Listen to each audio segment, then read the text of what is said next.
Hello students, welcome back to my channel. এখন আমি তোমাদের খুব সহজ সরল পদ্ধতিতে টেন্স শেখাবো। ঠিক আছে, দেখো, টেন্স শিখতে গেলে আগে আমাদের জানতে হবে পারসন এবং নাম্বার। ঠিক আছে, দেখো, পারসন মানে হচ্ছে পুরুষ। পারসনের ভাগ আছে তিনটে: first person, second person, third person. বুঝতে পেরেছ? নাম্বার মানে হচ্ছে বচন।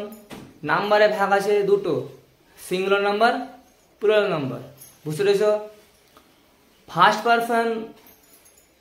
ফার্স্ট পারসনের উদাহরণ হচ্ছে আই এবং উই। আই মানে আমি, উই মানে আমরা। সেকেন্ড পারসন হচ্ছে ইউ। ইউ মানে তুমি, তোমরা, আপনি, আপনারা। ঠিক আছে, তারপর দেখো third person. I, we, you, এই তিনটা ওয়ার্ড বাদে যা আছে সবই থার্ড পারসন। বুঝতে পেরেছ? টেন্স মানে হচ্ছে ক্রিয়ার কাল। টেন্সের ভাগ আছে তিনটে: প্রেজেন্ট টেন্স, পাস্ট টেন্স এবং ফিউচার টেন্স। ওকে, দেখো, প্রেজেন্ট টেন্সের ভাগ আছে চারটি। যেমন দেখো, present indefinite, present continuous, present perfect continuous. পাস্টের ভাগ আছে চারটি: past indefinite, past continuous, past perfect continuous. Future indefinite, future continuous, future perfect continuous. Present indefinite টেন্সের কিছু নিয়ম রয়েছে, ওই নিয়মগুলো আমাদের জানতে হবে। দেখো, প্রেজেন্ট ইনডিফিনিট টেন্সে যদি subject third person singular number হয় তবে ভার্বের শেষে এস কিংবা ইএস যোগ হবে। ওকে, কি বললাম? প্রেজেন্ট ইনডিফিনিট টেন্সে সাবজেক্ট যদি থার্ড পারসন সিঙ্গুলার নাম্বার হয় তবেই ভার্বের শেষে এস কিংবা ইএস যোগ হবে, না হলে হবে না। ঠিক আছে, বুঝতে পেরেছি সবাই? তারপরে দেখো, প্রেজেন্ট ইনডিফিনিট টেন্সের স্ট্রাকচার। ওখানে কি হবে?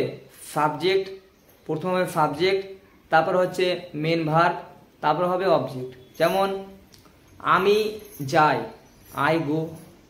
আমি খেলি, আই প্লে। আমরা যাই, উই গো। তারা যায়, দে গো। তুমি যাও, ইউ গো। সে যায়, হি গোজ। কোন একটা ব্যক্তি, রহিম যায়, রহিম গোজ। একাধিক ব্যক্তি, রহিম এবং করিম যায়, রহিম অ্যান্ড করিম গো। বুঝতে পেরেছ? এবার চলে আসতে হবে প্রেজেন্ট ইনডিফিনিট টেন্সের ডেফিনেশনে। বুঝে ভালোভাবে। বর্তমানে যে কাজগুলো চিরসত্য, অভ্যাসগত বা দৈনন্দিন বোঝায়, ওটা হচ্ছে প্রেজেন্ট ইনডিফিনিট টেন্স। বুঝতে পেরেছে?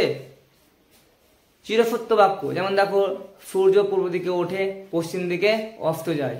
ঠিক আছে। অভ্যাসগত বাক্য, তোমরা যে কাজগুলো ডেলি করো, প্রতিদিন করো, ওগুলো হচ্ছে কি? অভ্যাসগত বাক্য, হ্যাবিচুয়াল ওয়ার্ড। বুঝতে পেরেছে? যেমন দেখো, মাই মাদার কুকস রাইস, আমার মা ভাত রান্না করেন। ঠিক আছে, এটা হচ্ছে কি? অভ্যাসগত বাক্য, তাই না? তারপর দেখো, প্রেজেন্ট কন্টিনিউয়াস টেন্সের ডেফিনেশন দেখো। যে কাজটা বর্তমানে চলছে বা এখন চলছে বা ঘটছে, ওটা হচ্ছে প্রেজেন্ট কন্টিনিউয়াস টেন্স। বুঝতে পেরেছো? এখানে স্ট্রাকচার হবে সাবজেক্ট, মানে প্রথমে কি হবে? সাবজেক্ট, তারপর হবে অ্যামিজার, তারপরে ভার্ব প্লাস আইএনজি, তারপর হবে অবজেক্ট। যেমন আমি খেলছি, আই অ্যাম প্লেয়িং। সে খেলছে, হি ইজ প্লেয়িং। তুমি খেলছো, ইউ আর প্লেয়িং। তারা খেলছে, দে আর প্লেয়িং। রাম খেলছে, রাম ইজ প্লেয়িং। বুঝতে পেরেছো? তারপরে দেখো, দুজন ব্যক্তি, রাম এবং করিম খেলছে, Ram and Karim are playing. বুঝতে পেরেছো? এবার চলে এসো প্রেজেন্ট পারফেক্ট। বর্তমানে কোনো একটা কাজ এইমাত্র হয়ে গেছে, কিন্তু তার ফলটা এখনো আছে, যদি এরূপ বোঝায়, ওটা হবে প্রেজেন্ট পারফেক্ট টেন্স। বুঝতে পেরেছো? প্রেজেন্ট পারফেক্ট টেন্সের স্ট্রাকচার দেখো, গঠন। ওখানে কি হবে? সাবজেক্ট হবে, তারপরে হ্যাজ বা হ্যাভ, তাই না? তারপরে হবে ভার্বের তৃতীয় রূপ, তারপরে হবে অবজেক্ট। বুঝতে পেরেছো? যেমন দেখো, আই হ্যাভ প্লেড, আমি খেলেছি। হি হ্যাজ প্লেড, সে খেলেছে। উই হ্যাভ প্লেড, আমরা খেলেছি। দে হ্যাভ প্লেড, তারা খেলেছে। কোনো ব্যক্তির নাম, রাহুল হ্যাজ প্লেড, রাহুল খেলেছে। রাহুল এবং করিম হ্যাভ প্লেড, রাহুল এবং করিম খেলেছে। বুঝতে পেরেছো? হ্যাজ হ্যাভ মনে রাখতে হবে, সাবজেক্ট যদি থার্ড পারসন সিঙ্গুলার নাম্বার হয় তবে হবে হ্যাজ, বাকি ক্ষেত্রে হবে হ্যাভ। বুঝতে পেরেছো? দেখো এবার প্রেজেন্ট পারফেক্ট কন্টিনিউয়াস টেন্স, তো মানে কোন একটা কাজ কোন একটা সময় ধরে চলছে বা ঘটছে এরূপ বোঝালে ওটা হবে প্রেজেন্ট পারফেক্ট কন্টিনিউয়াস টেন্স। বুঝতে পেরেছো? যেমন দেখো প্রেজেন্ট পারফেক্ট কন্টিনিউয়াস টেন্সের স্ট্রাকচার, সাবজেক্ট হ্যাজ বিন বা have been, verb plus ING plus object, তারপর তুমি কোন একটা সময় দিতে পারো। ঠিক আছে?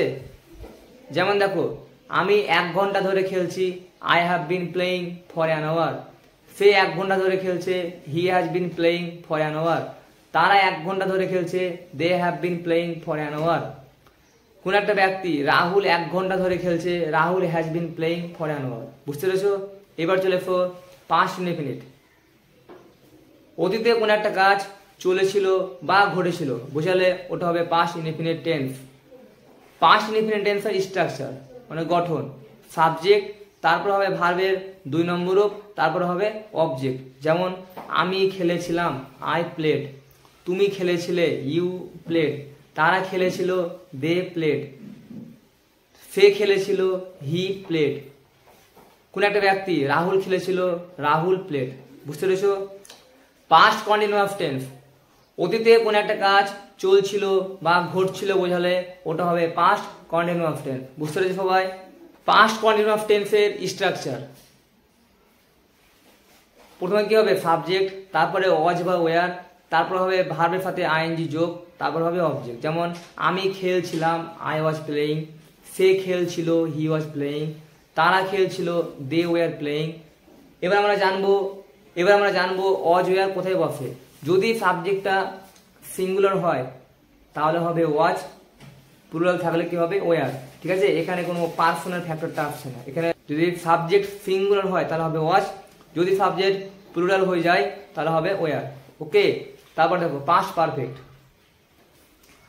অতীতে কোন একটা কাজ চলেছিল বা ঘটেছিল যদি বোঝায় ওটা হবে পাস্ট পারফেক্ট টেন্স। বুঝতে পেরেছো? পাস্ট পারফেক্ট টেন্সের স্ট্রাকচার, প্রথমে কি হবে সাবজেক্ট, তারপরে হবে হ্যাড, তারপরে হবে ভার্বের 3য় রূপ, তারপরে হবে অবজেক্ট। বুঝতে পেরেছো? আর কথা মনে রাখতে হবে, পাস্ট পারফেক্ট টেন্সে 2 রকম বাক্য থাকে। 2 রকম বাক্যের মধ্যে যে বাক্যটা আগে ঘটে যাবে, মানে যে বাক্যটার কাজ আগে হয়ে যাবে ওটা স্ট্রাকচার হবে পাস্ট পারফেক্ট।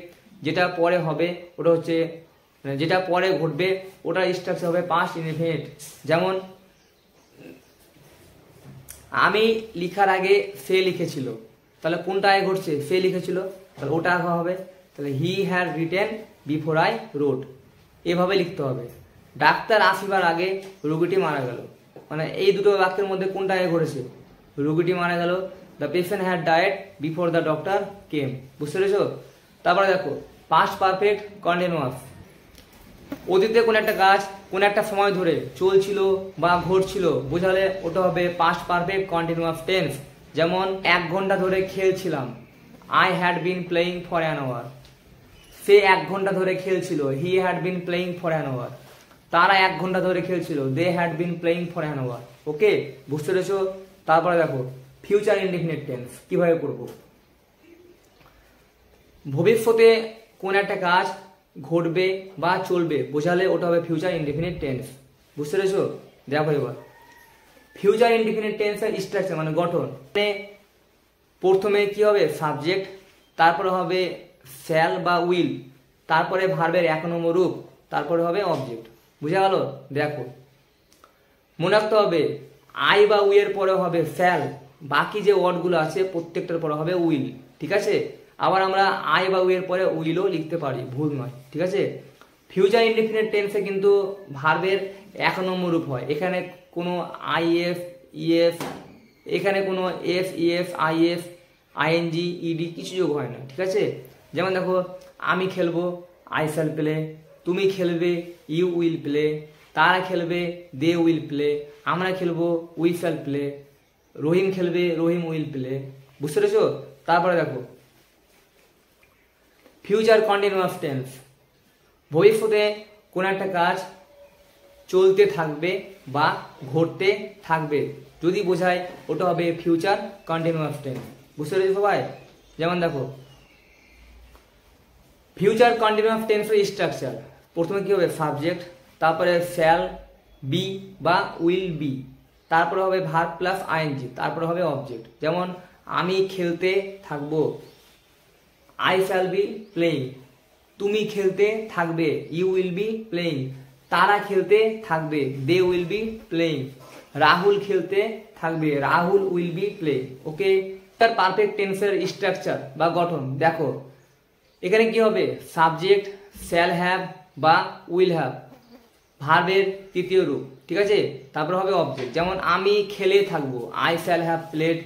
তুমি খেলে থাকবে, ইউ উইল হ্যাভ প্লেড। তারা খেলে থাকবে, দে উইল হ্যাভ প্লেড। রহিম খেলে থাকবে, রহিম উইল হ্যাভ প্লেড। এইভাবে করতে হবে, ঠিক আছে। My mother will have cooked, আমার মা ভাত রান্না করে থাকবেন। ওকে, হি উইল হ্যাভ গান দেয়ার, তিনি সেখানে গিয়ে থাকবেন। এভাবে করতে হবে, ঠিক আছে। তারপরে দেখো ফিউচার পারফেক্ট কন্টিনিউয়াস টেন্স, ভবিষ্যতে কোনো একটা কাজ কোনো একটা সময় ধরে ঘটতে থাকবে বা চলতে থাকবে যদি বোঝায় ওটা হবে ফিউচার পারফেক্ট কন্টিনিউয়াস টেন্স, ঠিক আছে। যেমন দেখো আমি 1 ঘন্টা ধরে খেলতে থাকবো, I shall have been playing for an hour. তুমি 1 ঘন্টা ধরে খেলতে থাকবে, you will have been playing for an hour. তারা 1 ঘন্টা ধরে খেলতে থাকবে, they will have been playing for an hour. Rahim 1 ঘন্টা ধরে খেলতে থাকবে, Rahim will have been playing for an hour. ছেলেটি 1 ঘন্টা ধরে পড়তে থাকবে, the boy will have been reading for an hour. ওকে, তোমাদের এইভাবে টেন্স করতে হবে। আশা করি সবাই বুঝতে পেরেছো।